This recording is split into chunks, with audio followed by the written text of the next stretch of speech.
Hey guys, this is Max Steinberg coming to you from semi-sunny Oakland, California, bringing you another edition of the Lineup Lab. And today I'm going to review the lineups of the FWBC or FBWC that was this past weekend on Saturday in Toronto. I was lucky enough to come along with my twin brother Danny, who did have one entry into the event, but I sadly didn't have an entry myself. But I was really curious to see what kind of lineups everyone made, because most of the entries were really the top players of fantasy baseball this year and probably made up about 60-70% of the field. The funny thing is that the person who won was not a pro, if I understand correctly, and also the person who got second wasn't a pro. But I actually think the person who got first did something that was very smart. And I wonder if he was aware of it or not, but we'll just get into the analysis. So one thing I really like to look at is ownership percentages for tournaments like these, because I just want to see who people really liked, who maybe they thought were going to be under the radar and wasn't, and so on and so forth. And one thing that really surprised me initially was I really felt that the Detroit Tigers were really the top stack of the day. They're going against a bad lefty and a pretty bad Angels bullpen, and they're at home. And people didn't really use him. I thought Miguel Cabrera was going to be one of the highest owned people. He was actually only 7.5% owned.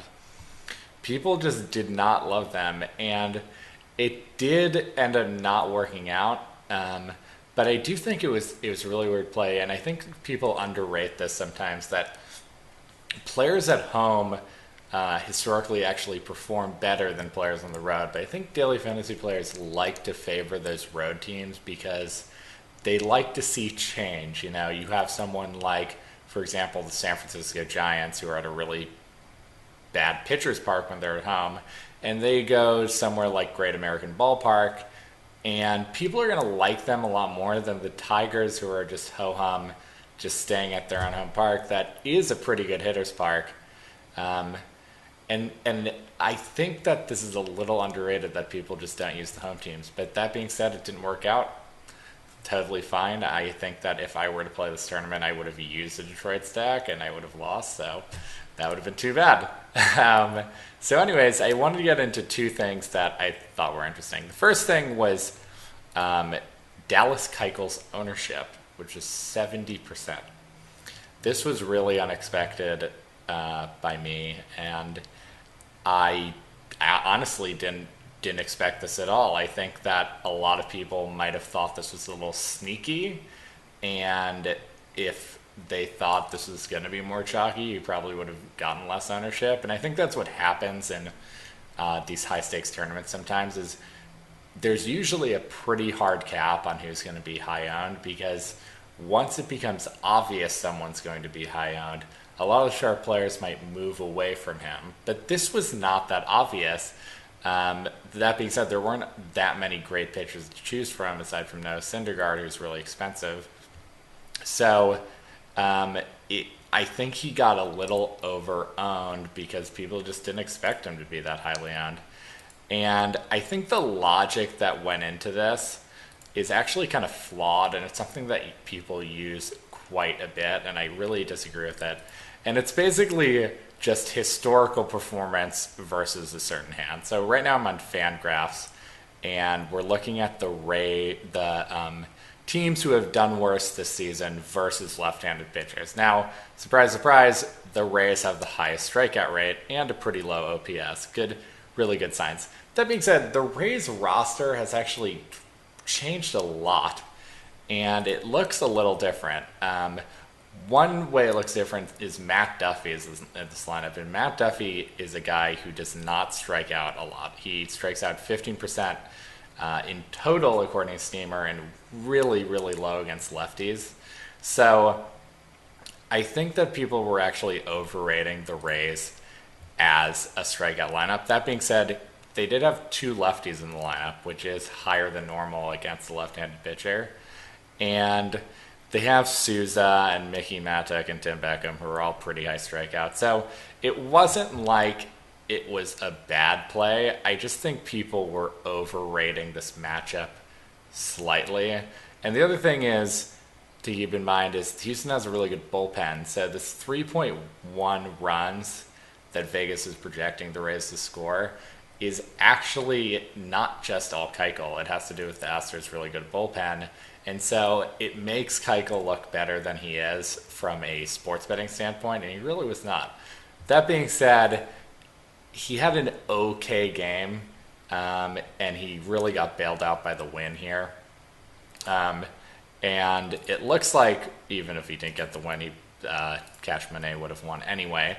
But yeah, I think that's something that people do a lot, and I think using our pitcher splits tool is a good way to analyze lineups like this as well. Is, if you see someone who has a really high K rate versus a specific hand, and then they get a lot of that hand, then I think that's a much better way to analyze if a lineup is high strike or not than just by looking how well they've done historically against that hand.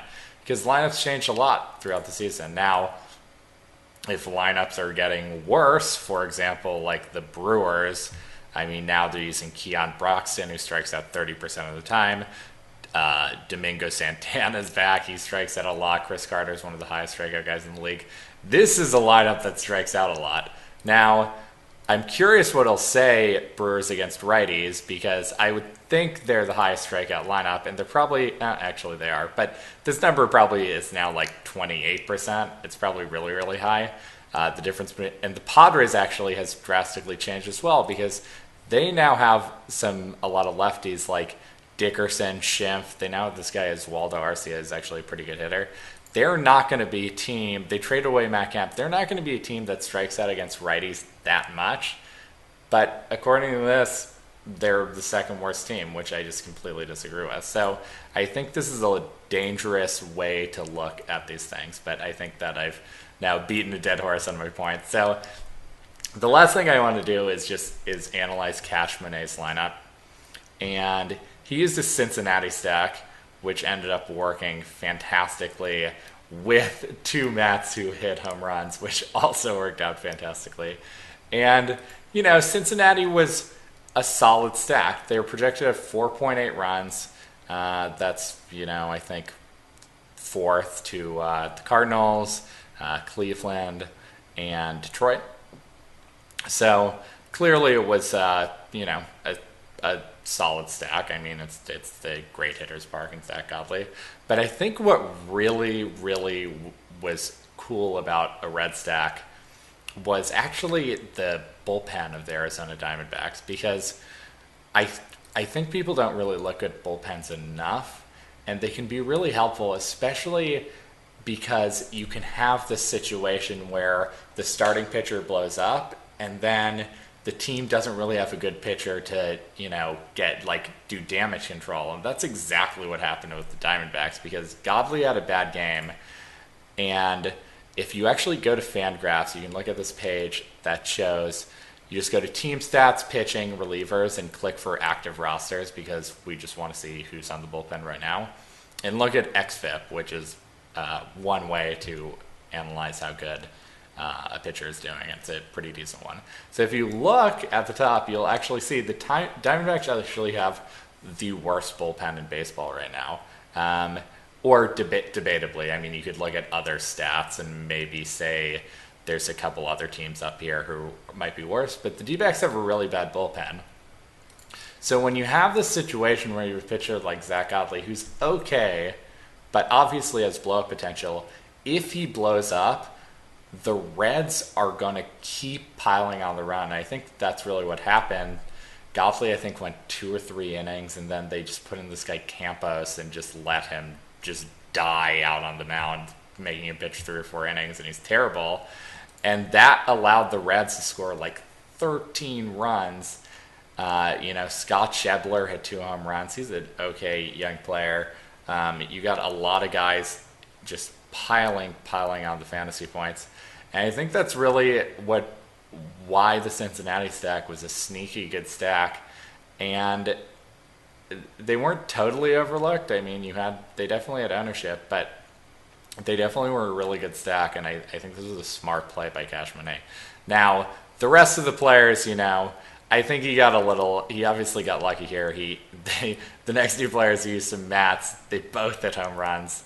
And then he actually is Derek Norris at catcher, who only got a hit. But because those peripheral players did so well, he ended up having the best lineup by a little bit, but enough for the win. So congratulations to Cash Money. I think that, I'm not sure if he was looking at bullpen or understood this, maybe just like the Reds, but I do think that the Reds were a sneaky good play in this tournament, and it was the winning one. So I'm going to try to do this lineup lab more throughout the rest of the baseball season and the football season. Just start looking at reviewing lineups, see what we can learn. So if you like this video, please click the subscribe button, and sign up for Daily Fantasy Winners. Look at we have a new live chat feature, actually, that's going to be free probably for the next 4 days, and you can talk to me about, or Danny, or Nick Yuskevich, about anything you want. So hope you enjoyed this video, and see you guys later.